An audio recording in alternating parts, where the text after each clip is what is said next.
안녕하세요. 공부하는 직장인 한수수입니다. 오늘은 많은 분들이 질문 주셨던 논술 공부법에 대해서 설명드리겠습니다. 제가 잠깐 찾아보니 한의대 기준으로는 가천대에서 논술 전형이 신설됐더라고요. 27학년도부터. 그래서 관심 있으신 분들은 수시 논술 전형도 미리미리 찾아보시고 준비해보시기를 추천드립니다.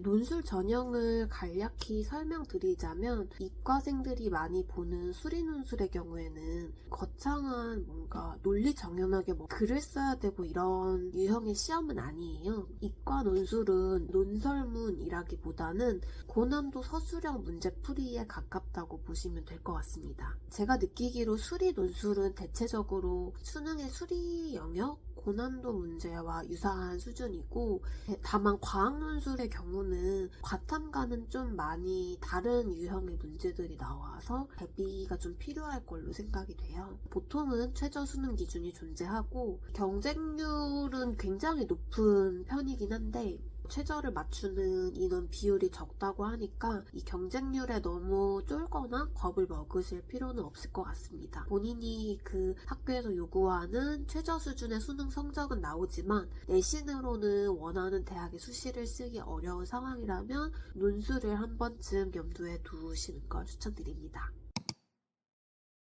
수리 논술은 특히나 교과과정 밖의 범위에서 출제하는 것을 맡고 있기 때문에 문제 유형들이 점점 쉬워지는 추세예요. 아까 말했다시피 대체적으로 수능의 수리 영역, 고난도 문제와 유사한 수준이고, 그래서 제한된 시간 안에 고난도 수학 문제를 빨리 풀어내는 게 80%이고 그걸 서술하는 게 20%라고 생각을 합니다. 풀지 못하는 문제가 있으면 설명을 아무리 잘하더라도 점수를 얻으실 수 없을 거라고 생각을 합니다. 특히 최저 없이 논술을 보는 곳이 몇 군데 있던데 제한 시간이 굉장히 타이트한 경우가 있기 때문에 많은 양의 문제를 빠르고 정확하게 풀어내는 게 수리 논술의 핵심이라고 생각을 합니다. 가천대 의대도 25학년도에 논술이 신설이 됐는데 문제는 평이했지만 좀 시간이 많이 걸리는 문제들이 있었어요. 성균관 때도 제 기억에는 시간 내 풀기가 조금 어려웠던 느낌이고,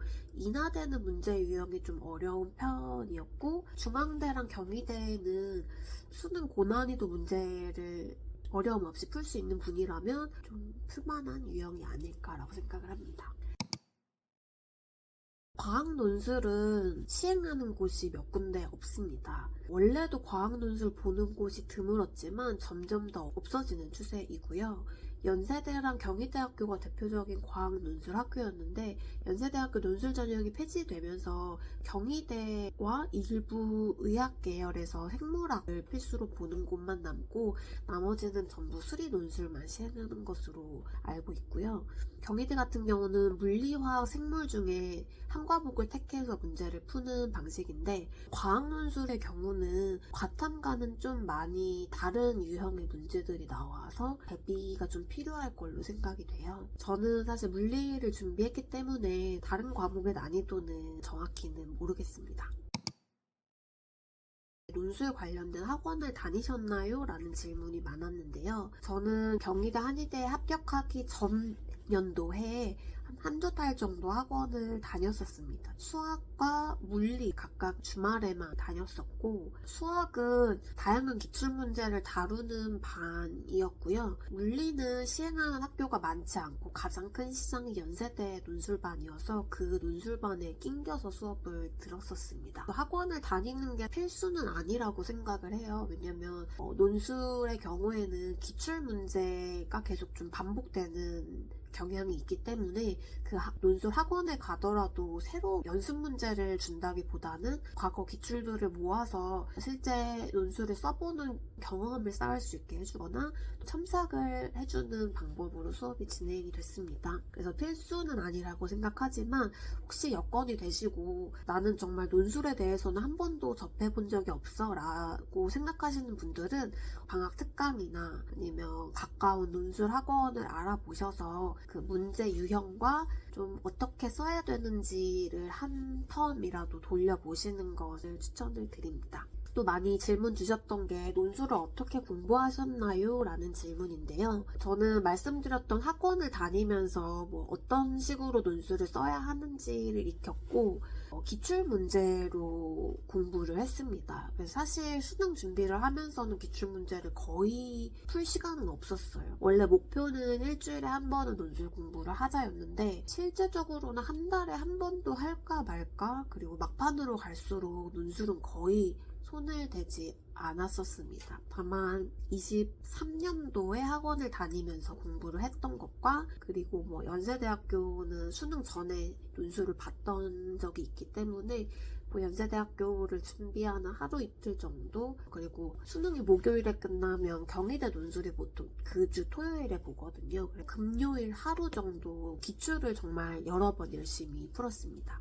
학교마다 유형이 조금씩 정해져 있더라고요. 예를 들어서 경희대 같은 경우는 확률로 또는 뭐 정확한 가지수를 요구하는 문제들이 종종 등장을 했었고, 물리의 경우에도 파동에 관련해서 한 2년에 한 문제꼴로는 자주 출제가 되더라고요. 그래서 반복적으로 출제되는 주제를 익히는 필요가 있어서 기출문제를 꼭 다운을 받으셔서 여러 번 풀어보시고 답안을 다른 사람의 답안과 비교해보시길 추천을 드립니다. 마지막으로 실전 문제 풀이 전략에 대해서 간단히 말씀을 드리면 문제지를 받으면 대충 내가 얼마만큼의 시간을 분배하고 풀지를 먼저 계산을 해야 돼요.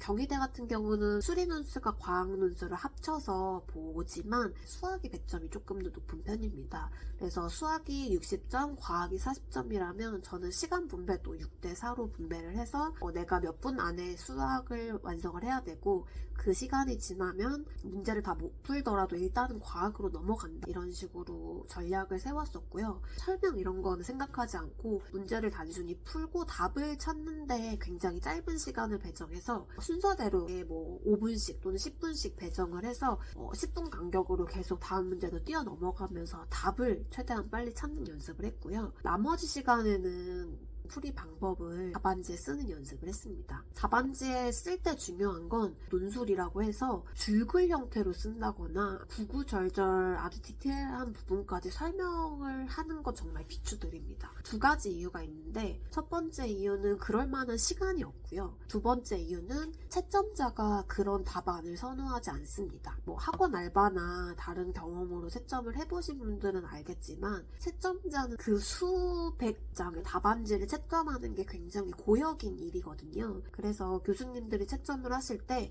구구절절 내가 줄줄 읽어봐야 되는 그런 답안보다는 원하는 답이 중간 과정과 함께 깔끔히 정리된 그런 답안을 선호하는 경향이 있습니다. 또한 경희대 같은 경우는 답안을 쓸 수 있는 답안지를 나눠주는데, 그 답안지가 총 6칸 정도로 나눠져 있고 각 칸을 넘어가는 답안은 채점이 되지 않아요. 그래서 그 한정된 공간 안에 서술을 하는 것이 중요하기 때문에 불필요한 계산을 그 안에다 쓴다든지 왜 이렇게 됐는지 설명을 구구절절 쓰기보다는 딱 해설지에 가장 포인트를 얻을 수 있을 만한 풀이만 명확히 써주는 게 좋습니다. 예를 들어서 어떤 중간값들이 나온다면 그 중간값들을 쓰고 뭐 밑줄을 친다든지 하는 방식으로 보기 좋게 정리하는 방법이 중요하다고 생각을 하고요. 다만 과학논술, 특히 제가 봤던 물리논술 같은 경우는 모든 경우의 수를 다 서술하는 게 중요한 문제들이 있었습니다. 예를 들어서 어떤 질량을 가진 두 물체가 충돌을 했을 때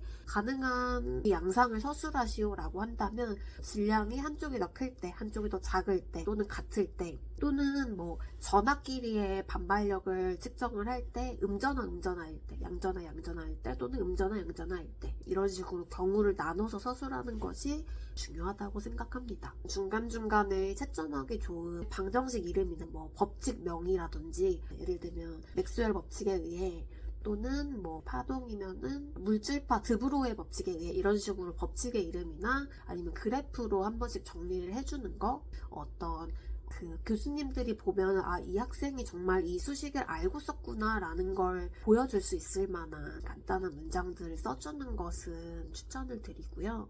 제한된 칸 내에 필요한 방만 깔끔하게 쓰시는 것을 추천드립니다. 필체가 나쁘면 불리한가요? 라는 질문을 주시는 분들도 있는데 글자를 알아볼 수만 있다라고 하면 단순히 명필이냐 아니면 글을 좀 흘려 쓰냐 정도는 문제가 되지 않을 거라고 생각합니다. 단순히 글씨체보다도 좀 구조적으로 서술하고 적절한 중간값이 나오면 밑줄을 긋고 또는 내가 이 수식을 쓴 이유를 명확하게 알고 있다는 걸 표시할 수 있는 적절한 법칙명 또는 가정 등을 중간에 명시하는 게 좋은 점수를 받을 수 있는 방법이라고 생각을 합니다. 제가 간단히 제가 경험한 논술 전형에 대해서 설명을 드렸는데 도움이 되셨으면 좋겠고요. 제가 시간이 된다면 어떤 학교가 논술 전형에 있는지도 한번 정리해서 올려보도록 하겠습니다. 또 궁금한 점이 있으시다면 댓글로 남겨주시고 다음 영상에서 만날게요.